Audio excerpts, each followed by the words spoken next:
Seule raison pour laquelle un homme sera envoyé en enfer pour l'éternité, qu'il aura volontairement, délibérément rejeté l'offre du salut en Jésus-Christ.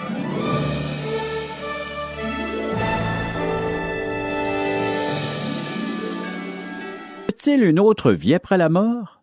La Bible répond clairement à cette question. Oui, il existe une vie après la mort. En fait, toutes les religions du monde enseignent une forme ou une autre existence après la mort. Même un athée croira souvent, au fond de lui-même, que la mort physique n'est pas la fin de tout. La raison est simple. Dieu a laissé sa signature dans le cœur de chaque homme.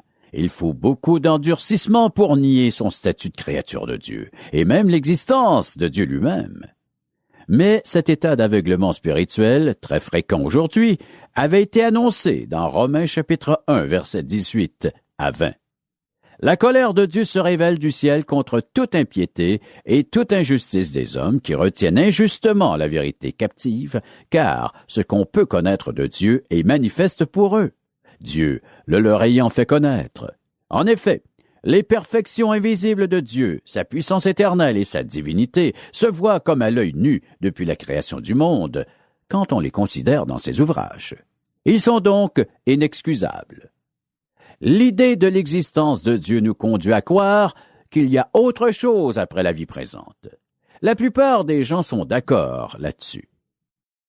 Mais voici où l'enseignement de la Bible s'éloigne de la croyance populaire. Les gens croient souvent que tous les hommes iront au même endroit après leur mort. Mais la Bible n'enseigne rien de tel.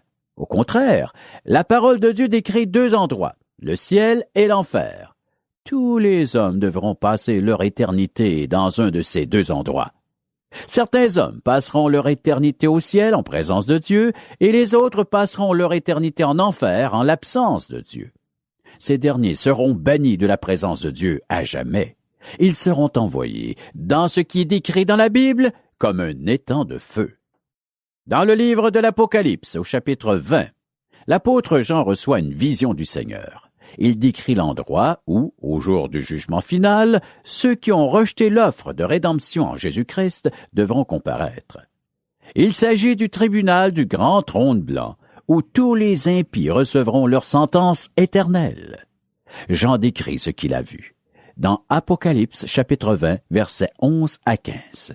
Débutons la lecture, verset 11. « Puis je vis un grand trône blanc, et celui qui était assis dessus. La terre et le ciel s'enfuirent devant sa face, et il ne fut plus trouvé de place pour eux. » En d'autres mots, la présence du Dieu Tout-Puissant est si impressionnante et redoutable que ni la terre ni le ciel ne peuvent tenir devant elle sans sa permission. Versets 12 et 13. « Et je vis les morts, les grands et les petits, qui se tenaient devant le trône. Des livres furent ouverts, et un autre livre fut ouvert, celui qui est le livre de vie. Et les morts furent jugés selon leurs œuvres, d'après ce qui était écrit dans ces livres. La mer rendit les morts qui étaient en elle, la mort et le séjour des morts rendirent les morts qui étaient en eux. Et chacun fut jugé selon ses œuvres. » L'apôtre Jean décrit ici la destination finale des impies qui auront rejeté Jésus-Christ après avoir reçu leur jugement. Poursuivons la lecture. Lisons les versets 14 et 15. « Puis la mort et le séjour des morts furent jetés dans l'étang de feu. » C'est la seconde mort, l'étang de feu. « Quiconque ne fut pas trouvé écrit dans le livre de vie fut jeté dans l'étang de feu. » Beaucoup de gens s'élèvent contre le concept d'un endroit de souffrance éternelle. Cet emplacement, nommé enfer dans la Bible, est décrit comme un étang de feu qui brûle sans jamais se consumer. L'idée n'est pas plaisante. Il faut bien en convenir, mais elle se trouve dans la Bible. Pour cette raison, elle mérite qu'on s'y arrête. La nature des flammes n'est pas précisée. Elle peut être physique, comme nous les connaissons, ou elle peut être émotionnelle, mentale, ou peu importe. Là n'est pas la question. Ce que nous savons, c'est qu'un endroit d'exil éternel, créé par Dieu, attend les impies qui auront rejeté le Seigneur Jésus-Christ. Beaucoup de gens croient que le ciel existe, mais peu croient que l'enfer existe également. Pourtant, la Bible affirme clairement la réalité des deux endroits. Nous aborderons cette objection et quelques autres dans l'émission d'aujourd'hui intitulée « La réalité du châtiment éternel pour les impies ». La première objection à cette doctrine biblique est que le concept de châtiment éternel contredit l'idée même d'un Dieu aimant. L'argument se présente normalement comme suit. Comment un Dieu aimant peut-il créer un endroit de souffrance éternelle pour ses créatures? Partons donc de cette perspective commune. Le Dieu Tout-Puissant, créateur de l'univers, est en même temps un Dieu d'amour. Nous sommes tous d'accord là-dessus. Or, serait-il un Dieu d'amour s'il violait le droit des individus à l'autodétermination? Car si un homme ou une femme rejette Dieu pendant toute sa vie, si il ou elle décide délibérément de se détourner de lui, de transgresser sa loi, de rejeter son Fils et de vivre indépendamment de lui, comment Dieu lui imposerait-il sa présence pour l'éternité? Car au ciel, l'homme vivra dans la présence de Dieu avec beaucoup plus d'intensité que présentement. Cette personne qui ne voulait rien entendre de Dieu, ni de choses spirituelles pendant toute son existence ici-bas, Dieu serait-il juste? Manifesterait-il son amour s'il la prenait après sa mort pour la forcer à vivre avec lui au ciel pour l'éternité? Ce ciel dont elle ne se souciait aucunement pendant son existence terrestre. Dieu pourrait-il respecter la volonté et la liberté de cette personne pendant toute sa vie terrestre pour ensuite la forcer à vivre avec lui dans son ciel pour l'éternité quand elle fuyait sa présence sur la terre? Cela n'a aucun sens. Comment un Dieu parfaitement sage pourrait-il faire preuve d'une telle incohérence? Cette conception de Dieu n'a rien à voir avec le Dieu véritable, car Dieu a clairement exprimé son caractère et sa volonté dans la Bible. Et la parole de Dieu décrit 2 endroits où l'homme passera son éternité. Et chaque homme, chaque femme, décide lui-même de sa destination ultime pendant le temps de sa vie terrestre. Si une personne est vraiment intéressée à connaître Dieu pendant sa vie terrestre, Dieu lui accordera de le connaître partiellement durant la vie présente et parfaitement pendant la vie future. Mais si une personne méprise Dieu jusqu'à nier son existence durant toute sa vie présente, Dieu ne s'imposera pas à elle pour l'éternité. La vérité de la Bible est directe et simple à comprendre. Comme nous l'avons déjà vu, même l'athée le plus endurci porte en lui la signature de Dieu. Il doit faire beaucoup d'efforts pour ne pas sentir dans son cœur les perfections invisibles de Dieu dans sa création. Toutes les preuves de la bonté et de la grandeur de Dieu sont pour lui comme une blessure. Je connais des gens que la simple mention de Jésus-Christ rend furieux. Je ne suis pas sûr qu'ils verraient d'un bon œil la possibilité de passer leur éternité avec lui. Considérons seulement la possibilité que certaines personnes ne veuillent pas passer leur éternité avec Dieu. Si Dieu respecte leur choix, et la Bible abonde dans ce sens, il doit leur trouver un endroit où passer leur éternité, un endroit où ils n'auront pas supporté sa présence. Ils se seront détournés de Dieu pendant toute leur vie terrestre, et Dieu les mettra dans un environnement conforme aux préférences qu'ils auront exprimées ici-bas.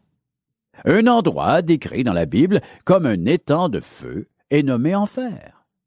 Ils auront décidé d'endurcir leur cœur contre la vérité de Dieu et de vivre une existence tout à fait contraire à la volonté de Dieu. Ils auront tenté par tous les moyens d'effacer toute trace de l'œuvre de Dieu sur la terre. Il n'existe aucun endroit au ciel pour de tels gens. Le seul endroit convenable pour eux est un environnement de séparation totale par rapport à Dieu. C'est leur choix. On pourrait objecter qu'ils n'ont pas choisi d'aller en enfer.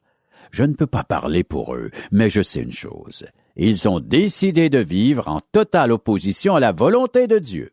Si un homme ou une femme méprise Dieu pendant toute sa vie terrestre, je vois mal comment le ciel pourrait l'intéresser pour l'éternité, et il n'existe qu'une seule alternative, l'enfer. Quand un homme évite, rejette et refuse délibérément de suivre un chemin et qu'il n'en existe qu'un autre, il choisit automatiquement ce dernier. Et toute l'incrédulité du monde n'éteindra, ne refroidira, ni ne fermera jamais l'enfer, car cet endroit correspond parfaitement au caractère de l'athée. La deuxième objection à la réalité de l'enfer s'énonce comme suit. Dieu serait injuste de punir pour l'éternité des personnes qui ont commis des mauvaises actions à certains moments de leur vie. Ces péchés peuvent avoir duré très peu de temps. Comment Dieu pourrait-il les punir pour l'éternité? Cette objection part d'une fausse conception du jugement de Dieu qu'on pourrait illustrer ainsi. Au jour du jugement, Dieu tiendra un genre de balance à plateau. Sur une assiette, il mettra toutes vos bonnes actions et sur l'autre, toutes vos mauvaises actions. Si vos bonnes actions pèsent plus lourd, vous irez au ciel. Si vos mauvaises actions pèsent plus lourd, vous irez en enfer. Ce tableau est fort joli et pittoresque, mais il comporte un problème majeur.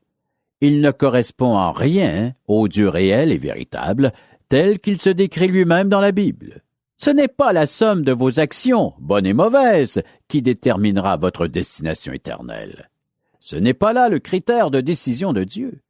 Le jugement de Dieu ne s'effectue pas en fonction de votre performance, mais en fonction de votre relation avec lui. Êtes-vous vraiment intéressé à connaître Dieu? Si c'est le cas, vous serez vraiment intéressé à connaître son Fils Jésus-Christ. Car, comme Jésus lui-même l'affirme dans l'Évangile selon Jean chapitre 14, verset 6, « Je suis le chemin, la vérité et la vie. Nul ne vient au Père que par moi. » Mais si, pour une quelconque raison, vous prenez la décision de rejeter le Seigneur Jésus-Christ comme votre Sauveur, vous décidez alors de vivre indépendamment de Dieu, car alors vous décidez de suivre votre propre chemin pour parvenir jusqu'à Dieu et non celui qu'il a préparé à votre intention. Vous avez décidé vous-même comment vous vouliez être sauvé. Vous vous êtes fait votre propre idée de Dieu que vous vouliez adorer. Malheureusement, ce n'est pas lui qui vous fera entrer au ciel. Dans sa parole, Dieu dit clairement que vous avez besoin du Seigneur Jésus-Christ pour parvenir jusqu'à lui. Si vous décidez que vous n'avez pas besoin de Jésus et que vous essayez de parvenir jusqu'à Dieu par vos propres moyens, voici ce que vous faites. Vous rejetez le témoignage de la parole de Dieu, vous rejetez son conseil et vous décidez de vivre indépendamment de sa volonté, de son désir et de son plan pour votre vie. Il ne s'agit donc pas d'un péché temporaire et ponctuel dans l'espace d'une vie. Il s'agit d'une attitude profonde, tenace et qui s'étend sur tout l'espace d'une vie. Si vous persistez dans cette attitude jusqu'à votre mort, vous aurez décidé, par ce choix persistant, de rejeter Jésus-Christ et de vivre éternellement séparé de lui, et Dieu respectera votre décision. Comment pourriez-vous dire à Dieu au jour du jugement, « Ce n'est pas juste, Seigneur, je dois souffrir éternellement pour une mauvaise action ou plusieurs mauvaises actions. » Une ou plusieurs mauvaises actions ne vous enverront pas en enfer, mais une attitude persistante de rébellion à l'égard de la volonté de Dieu jusqu'à la fin de votre séjour ici-bas. Voilà ce qui vous enverra en enfer. Si vous rejetez le Seigneur Jésus-Christ ici-bas, vous en subirez les conséquences éternelles. Et où pensez-vous passer l'éternité? Avec un caractère fermement opposé à la volonté de Dieu? Sûrement pas au ciel en compagnie de Dieu et de son Fils Jésus-Christ. Il ne reste qu'une seule autre option, l'enfer. Vous vivrez éternellement séparés de Dieu, car vous l'aurez décidé ainsi. À bien y penser, quelle conception de Dieu préférez-vous? Un Dieu qui n'attend qu'une erreur de votre part ou un moment d'égarement pour vous envoyer en enfer, ou un Dieu qui vous envoie en enfer parce qu'il respecte votre choix?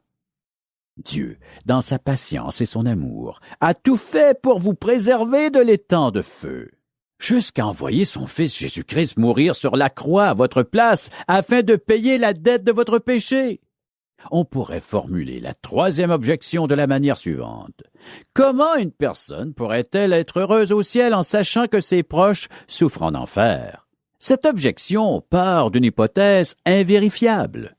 Comment savoir si, une fois rendus au ciel, vous penserez à eux et vous vous ferez du souci à leur sujet? La Bible n'affirme rien de tel. De notre côté, il est exact d'affirmer qu'on pourra éprouver au ciel une certaine tristesse. Des larmes couleront au jour du jugement de Jésus-Christ. Oui, Certains d'entre nous réaliseront alors que certains de leurs proches, ceux et celles qu'ils ont aimés, ne s'en sont pas tirés. Ils seront morts sans avoir goûté au pardon de Jésus-Christ. Nous réaliserons alors toutes les fois où nous aurions pu leur témoigner de la grandeur de notre Seigneur Jésus-Christ et que nous aurons négligé de le faire. Nous nous rappellerons toutes les fois où nous n'avons pas reflété l'amour de Christ dans notre vie, par nos paroles et nos actions, à la maison, au travail ou dans la rue. Nous aurons dormi dans le même lit que notre mari ou notre épouse. Nous aurons appris beaucoup de choses à nos enfants, mais nous ne leur aurons pas indiqué le chemin qui mène au ciel. Nous aurons échangé des plaisanteries avec nos collègues de travail. Nous aurons entretenu de bonnes relations avec eux, jour après jour, semaine après semaine, mais nous ne leur aurons jamais parlé de Jésus. Combien de personnes iront en enfer parce que nous avons refusé ou négligé ou eu peur de leur témoigner de l'amour de Dieu pour eux? Nous ne voulions pas risquer de compromettre notre belle amitié avec eux. Nous avions peur du rejet, ou nous étions tout simplement trop occupés à poursuivre nos propres intérêts. Oui, à ce moment, les larmes couleront. Certains d'entre nous seront profondément déçus et tristes de ne pas voir leur douce moitié auprès d'eux. Mais Dieu nous fait une autre promesse. Il nous consolera, comme il est écrit dans Apocalypse, chapitre 21, versets 3 et 4. J'entendis du trône une forte voix qui disait « Voici le tabernacle de Dieu avec les hommes. Il habitera avec eux, et ils seront son peuple, et Dieu lui-même sera avec eux. Il essuiera toute larme de leurs yeux, et la mort ne sera plus. Il n'y aura plus ni deuil, ni cri, ni douleur, car les premières choses ont disparu. » Oui, après ce choc initial, il n'y aura plus de pleurs, plus de maladies, plus de chagrin et plus de mort, car les choses de la vie présente auront disparu.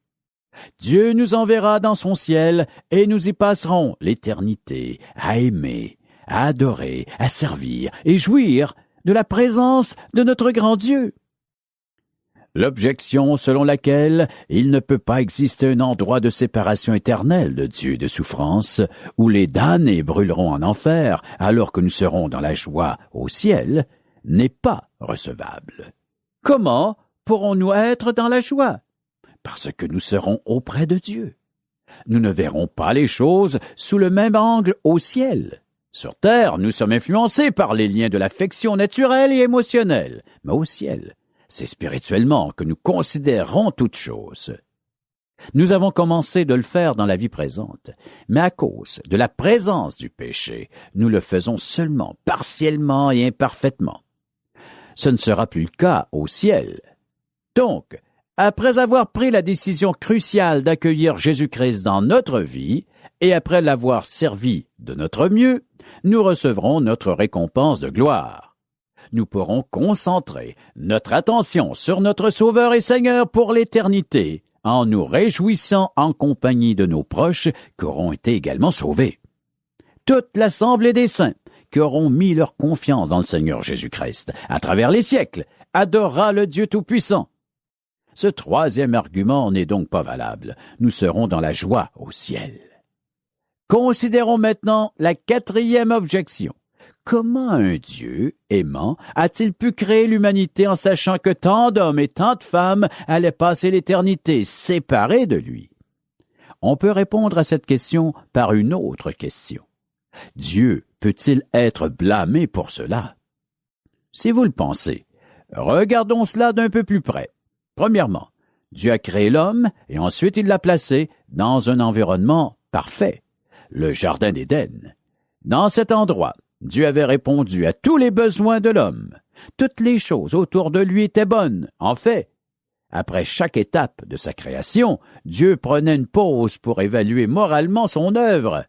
Et il disait « Et voici, tout cela était bon. » Mais ce n'était pas encore assez, car l'homme était seul, et ce n'était pas bon. Dieu a donc créé la femme Ève. Dans ce jardin d'abondance, Dieu a voulu donner à Adam et Ève la liberté de choisir. Tout autour d'eux leur témoignait de l'amour de Dieu pour eux, et tout les incitait à faire de bons choix. Ils étaient dans un état de pureté et d'innocence. Quand Dieu a permis aux serpents de les tenter, il a permis à Satan d'éprouver leur pure innocence. Dieu leur avait accordé la pleine liberté de choisir et ils ont fait un choix volontaire et délibéré. Malheureusement, ils ont fait le choix tragique d'essayer de vivre indépendamment de Dieu. Pourtant, celui-ci avait tout fait en son pouvoir omnipotent pour créer des circonstances leur permettant de faire le bon choix. Comment pouvons-nous vérifier que la liberté accordée par Dieu aux hommes est pleine, complète et véritable? Parce que, dès le début, avec Adam et Ève, l'humanité a fait de mauvais choix, et Dieu ne les a pas empêchés. Sinon, il aurait créé des robots sans liberté véritable. Quand Dieu a défendu aux premiers parents de manger du fruit de l'arbre de la connaissance du bien et du mal, il les a bien prévenus des conséquences catastrophiques de la désobéissance. Dieu avait bien expliqué la différence entre un bon choix et un mauvais choix. Dans sa sagesse, Dieu avait déterminé que le meilleur monde à créer serait un monde où l'homme aurait une entière liberté d'action. Un monde où l'homme pourrait choisir entre l'amour et la haine, entre l'obéissance et la désobéissance envers son Créateur. Un monde où, s'il le voulait, l'homme pourrait rejeter son Créateur au point de chercher à nier son existence. Un monde où les hommes pourraient aimer et être aimés, où ils pourraient faire de bons choix et de mauvais choix. Bien sûr, ils auraient à faire face aux conséquences de leurs décisions, mais dans ce processus impliquant parfois la souffrance, ils grandiraient en maturité. Dans ce monde, Dieu pouvait, en tenant compte et en se servant du choix des hommes, les former à son image et à sa ressemblance. Les hommes allaient ainsi découvrir, à travers leurs bons et leurs mauvais choix, toute la grandeur et l'amour de Dieu. Chaque homme pourrait alors décider de se soumettre à Dieu en toute liberté, en reconnaissant l'infinie sagesse de sa volonté. Chaque homme allait alors librement décider de lui ressembler, comme on décide de s'identifier à une personne aimée et admirée. L'homme allait décider d'obéir à Dieu en toute liberté, dans un esprit de loyauté et de coopération. C'est le monde dans lequel nous vivons. Un monde dans lequel Dieu manifeste une surprenante patience devant l'esprit d'endurcissement et de rébellion de l'homme. Un monde dans lequel l'homme est en mesure de mesurer à chaque jour les conséquences de ses choix. Un monde où chaque personne décide, par elle-même ou pour elle-même, si elle décide d'accepter ou de rejeter Jésus-Christ, et elle peut faire ce choix aussi longtemps qu'elle vit sur cette terre. Si vous n'avez pas encore fait ce choix, considérez bien ceci. Comment pourrez-vous blâmer Dieu si vous mourrez en ayant fait le mauvais choix? Comment pourrez-vous blâmer Dieu si vous continuez de le rejeter, en connaissant fort bien les conséquences éternelles de votre décision? Avez-vous vécu toutes ces années comme un étranger et un ennemi rebelle devant Dieu? Dans ce cas, j'ai une bonne nouvelle pour vous. Dieu vous pardonne et il est prêt à vous accueillir dans sa famille si vous mettez votre confiance en son Fils Jésus-Christ comme votre Sauveur en vertu de son sang répandu pour vous sur la croix. Mais sachez bien qu'il est impossible d'être pardonné de Dieu par un autre moyen quel qu'il soit. Rappelez-vous encore les paroles de Jésus. Dans l'Évangile selon Jean, chapitre 14, verset 6, « Je suis le chemin, la vérité et la vie, nul ne peut venir au Père que par moi. » Je vous en supplie, pendant qu'il est encore temps, pouvez-vous être sûr d'être encore vivant demain? Car si vous mourrez en le rejetant, vous passerez votre éternité séparée de lui, alors qu'il vous a aimé jusqu'à donner son Fils pour le pardon de votre péché. La question se pose, êtes-vous prêt à faire face au jugement de Dieu? Si vous ne l'êtes pas, peu importe vos raisons et vos excuses, recevez-le maintenant. Pas demain, pas la semaine prochaine, mais maintenant. Recevez Jésus-Christ comme votre Sauveur. Car, comme l'enseigne 2 Corinthiens chapitre 5, verset 21 à chapitre 6, verset 2, et j'en fais la lecture, « Celui qui n'a point connu le péché, il l'a fait devenir péché pour nous, afin que nous devenions en lui justice de Dieu. Puisque nous travaillons avec Dieu, nous vous exhortons à ne pas recevoir la grâce de Dieu en vain. Car il dit, « Au temps favorable, je t'ai exaucé. Au jour du salut, je t'ai secouru. Voici maintenant le temps favorable. Voici maintenant le jour du salut. » Nous parlons de votre salut éternel. Nous parlons de votre destinée éternelle qui dépend de votre décision personnelle d'accepter Jésus-Christ maintenant. Cela mérite toute votre considération au sujet de l'œuvre de Dieu.